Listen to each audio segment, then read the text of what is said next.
ভাইরা চলে চেহারা তাল পানি পাড়তে।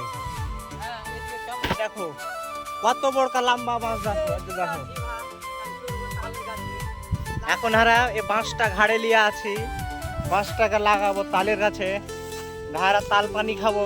ভাই খুবই খাইবার মন হয়েছে, খাইবার খুবই মজা। আমার কাইটা ফুল গাছ চড়বে, কাইটা ছিলে কি খাইতে ভালো লাগবে, পানি থাকছে ভিতরে। দাও এই দেখো এই গাছটাতে বাঁশ লাগাছে, এই গাছটাতে চড়ি হারা বাঁশ লাগানি এখন।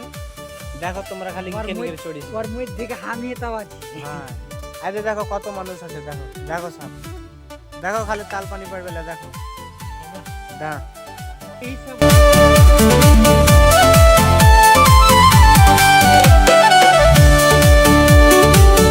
কোন গেরামে থাকো গো কন্যা, কোন গেরামে ঘর, হাসি দিয়া কাইরা নীলা মনটা আমারে, তুমি তো সুন্দরী।